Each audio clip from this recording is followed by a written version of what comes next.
Okay friends, ಇವಾಗ almost all ನಾನು ನಿನ್ನೆ ಏನು ವಿಡಿಯೋ ಅಪ್ಲೋಡ್ ಮಾಡಿದೆ ರೀಸ್ಟಾಕ್ ಸ್ಟ್ಯಾಂಡ್ ವರಮಹಾಲಕ್ಷ್ಮಿ ಹಬ್ಬದ್ದು ಇದೆ ಅಂತ ಹೇಳಿದ್ಮೇಲೆ ಮತ್ತೆ ಸುಮಾರು ಜನ ನನ್ನನ್ನು ಕೇಳ್ತಾ ಇರೋದು ಒಂದೇ ಪ್ರಶ್ನೆ, ಸ್ಟ್ಯಾಂಡ್ ಸೈಜ್ ಅವೈಲೇಬಲ್ ಇದೆಯಾ, ಅಂದರೆ ಸ್ಮಾಲು ಬಿಗ್ಗು ಆ ಥರದ್ದು ಏನಾದರೂ ಸೈಜಸ್ ಅವೈಲೇಬಲ್ ಇದೆಯಾ ಸ್ಟ್ಯಾಂಡು ಅಂತ ಕೇಳ್ತಾ ಇದ್ದೀರಾ.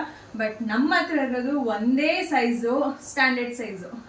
ಒಂದು ಸೈಜ್ ಬಿಟ್ಟರೆ ಇನ್ಯಾವುದು ಸೈಜ್ ಇಲ್ಲ. ಜೊತೆಗೆ ಸುಮಾರು ಜನ ಕಸ್ಟಮೈಸ್ ಮಾಡ್ಕೊಡ್ತೀರಾ ಅಂತ ಕೇಳ್ತಾ ಇದ್ದೀರಾ. ಇಲ್ಲ, ಸ್ಟ್ಯಾಂಡರ್ಡ್ ಸೈಜ್ ಒಂದೇ ಸ್ಟ್ಯಾಂಡ್ ನಮ್ಮ ಹತ್ರ ಇರುವಂಥದ್ದು, ಒಂದೇ ಪ್ಯಾಟರ್ನ್ ಇರುವಂಥದ್ದು, ಯಾವುದೇ ಕಾರಣಕ್ಕೂ ಕಸ್ಟಮೈಸ್ ಇಲ್ಲ. ಜೊತೆಗೆ ಇನ್ನೊಂದು ಅಪ್ಡೇಟು, ಲಾಸ್ಟ್ ಟೈಮ್ ಎಲ್ಲ ನಾನು ಒನ್ ಡೇ ಡೆಲಿವರಿನೂ ಕೂಡ ಒಪ್ಕೊಂಡಿದ್ದೆ. ಬಟ್ ಈ ಸರಿ ಇಲ್ಲ, ನಾನು ಆಲ್ಮೋಸ್ಟ್ ಆಲ್ ಎಲ್ಲರಿಗೂ ಕೂಡ ನಾನು ಕೊರಿಯರ್ ಮುಖಾಂತರನೇ ಕಳಿಸುವಂಥದ್ದು. ಆಲ್ ಓವರ್ ಕರ್ನಾಟಕ ಇರಲಿ, ಕರ್ನಾಟಕ ಔಟ್ಸೈಡ್ ಇರಲಿ, ಯಾರಿಗೂ ಕೂಡ ಒನ್ ಡೇ ಡೆಲಿವರಿ ನಾನು ಒಪ್ಕೊಳ್ತಾ ಇಲ್ಲ. ಆದಷ್ಟು ಎಲ್ಲರಿಗೂ ಕೂಡ ಕೊರಿಯರ್ ಮುಖಾಂತರ ನಾನು ನಿಮಗೆ ಕಳಿಸುವಂಥದ್ದು ಇರುತ್ತೆ. ಇದು ಸ್ಟ್ಯಾಂಡ್ ಸೈಜ್ ಎಷ್ಟು, ಅಂದರೆ ಉದ್ದ ಎಷ್ಟು ಬರುತ್ತೆ ಅಂತ ಸುಮಾರು ಜನ ಕೇಳ್ತಾ ಇದ್ದೀರಾ. ಅದಕ್ಕೋಸ್ಕರ ನಾನು ಟೇಪಲ್ಲಿ ಮೆಜರ್ಮೆಂಟ್ ಹಾಕಿ ನಿಮಗೆ ತೋರಿಸ್ಬಿಡೋಣ ಅಂತ ಹೇಳಿ ಹೇಳ್ತಾ ಇದ್ದೀನಿ. ಇದು ಬಂದು ಇಂಚಸ್ ಲೆಕ್ಕ ಇರುತ್ತೆ.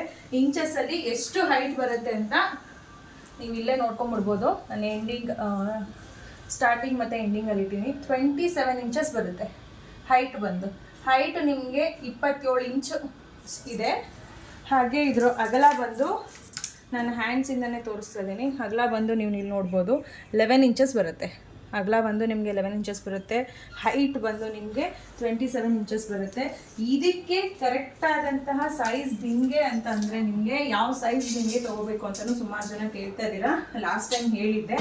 ಇದಕ್ಕೆ ಬಿಂಗೆ ಬಂದು ಸೆಂಟಿಮೀಟರಲ್ಲಿ ನಾನು ಹೇಳಬೇಕು ಅಂದರೆ ಸ್ಕೇಲ್ ಅಳತೆಯಲ್ಲಿ ತೋರಿಸ್ತಾ ಇದ್ದೀನಿ.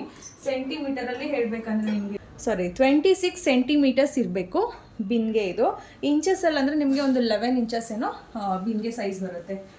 ಉದ್ದ ಹೈಟು ನಾನು ಇಲ್ಲಿ ನಿಮ್ಗೆ ತೋರಿಸ್ತಾ ಇರೋದು ಹೈಟ್ ಬಂದು ಸೆಂಟಿಮೀಟರಲ್ಲಿ 26 ಸೆಂಟಿಮೀಟರ್ ಇರಬೇಕು. ಇಂಚಸ್ಸಲ್ಲಾದರೆ ನಿಮಗೆ 11 ಇಂಚಸ್ ಇರಬೇಕಾಗುತ್ತೆ. ಅದನ್ನು ಕೂಡ ತೋರಿಸಿರ್ತೀನಿ. ಸುಮಾರು ಜನ ನನಗೆ ಇದೇ ಪ್ರಶ್ನೆ ಇರುತ್ತೆ. ನನಗೆ ವಾಟ್ಸಪ್ ತೆಗೆದ್ರೆ ಒಂದು 100 ಮೆಸೇಜ್ ನನಗೆ ಎಷ್ಟು ಇಂಚಸ್ ಬಿನ್ಗೆ ಬೇಕು, ಎಷ್ಟು ಇಂಚಸ್ದು. ಆಲ್ಮೋಸ್ಟ್ 10.5 ಇದೆ. 10.5 11 ಇಂಚಸ್ ಬಿನ್ಗೆ ಇದ್ದರೆ ನಿಮಗೆ ನಮ್ಮ ಒಂದು ಸ್ಟ್ಯಾಂಡಿಗೆ ಕರೆಕ್ಟಾದಂತಹ ಒಂದು ಬಿನ್ಗೆ ಸೈಜು ಸಿಗುತ್ತೆ. ನಿಮ್ಮ 11 ಇಂಚಸ್ದು ಬಿನ್ಗೆನ ತೊಗೊಳ್ಳಿ. ನನ್ನ ಸ್ಟ್ಯಾಂಡ್ ಎಷ್ಟಿದೆ ಅಂತಲೂ ಕೂಡ ಹೇಳಿದ್ದೀನಿ. ಹಾಗೆ ತುಂಬ ಜನ ಹ್ಯಾಂಡ್ಸು ಲೆಗ್ಸ್ ಯಾವ ಸೈಜ್ ತೊಗೋಬೇಕು ಅಂತ, ಇದನ್ನು ಕೂಡ ಇದಕ್ಕೆ ಆದಷ್ಟು ಸ್ವಲ್ಪ ದೊಡ್ಡ ಸೈಜೇ ನೀವು ಲೆಗ್ಸು ಮತ್ತು ಹ್ಯಾಂಡ್ಸ್ನ ತೊಗೊಳ್ಳಿ. ಇಲ್ಲ ಸ್ಮಾಲ್ ಸೈಜ್ ತೊಗೊಂಡ್ರೆ ನಿಮಗೆ ಇಲ್ಲಿ ಫೋಲ್ಡಿಂಗಲ್ಲಿ ನೀಟಾಗಿ ಕೂರೋದಿಲ್ಲ. ನೋಡಿ, ಇದು ಎಂಡಿಂಗಿಂದ ಇಲ್ಲಿವರೆಗೂ ತೋರಿಸ್ತಾ ಇದ್ದೀನಿ. ಎಂಡಿಂಗು ನಮ್ಮದು ಸ್ಟ್ಯಾಂಡ್ ಏನಿದೆ ಎಂಡಿಂಗಿಂದ ಫೋಲ್ಡ್ ಆಗುವಂಥದ್ದು ಲೆಗ್ಗು ನೋಡಿ ಕರೆಕ್ಟಾಗಿರುತ್ತೆ. ಆದಷ್ಟು ಬಿಗ್ ಸೈಜ್ನ ನೀವು ಲೆಗ್ಸು ಮತ್ತು ಹ್ಯಾಂಡ್ಸ್ನ ತೊಗೊಂಡ್ರೆ ಒಂದು ಫಿನಿಶಿಂಗ್ ಔಟ್ಲುಕ್ ನಾನು ಯಾವ ರೀತಿಯಾಗಿ ನಮ್ಮನೇಲಿ ಲಕ್ಷ್ಮಿನ ಕೂರಿಸಿ ತೋರಿಸಿದ್ದೀನೋ ಅದೇ ಥರನೇ ಬರುತ್ತೆ. ಇದು ಮಾತ್ರ ಸೈಜ್ ಸ್ವಲ್ಪ ದೊಡ್ಡ ಸೈಜು, ಬಿಗ್ ಸೈಜು ಲೆಗ್ಸು ಮತ್ತು ಹ್ಯಾಂಡ್ಸ್ನ ತೊಗೊಂಡ್ರೆ ಕರೆಕ್ಟಾಗಿ ನಿಮಗೆ ಆ ಒಂದು ಲಕ್ಷ್ಮಿ ಫಿನಿಶಿಂಗ್ ಫೇಸ್ ಆಗ್ಬೋದು, ಬಾಡಿ ಆಗ್ಬೋದು ಕರೆಕ್ಟಾಗಿ ಕೂರುತ್ತೆ. ಯಾಕಂದರೆ ನೀಟಾಗಿ ಕೈಯೂ ಕೂಡ ಅಷ್ಟಪಾದನೂ ಅಷ್ಟೇ ನೀಟಾಗಿ ಬರುತ್ತೆ ಫ್ರೆಂಡ್ಸ್.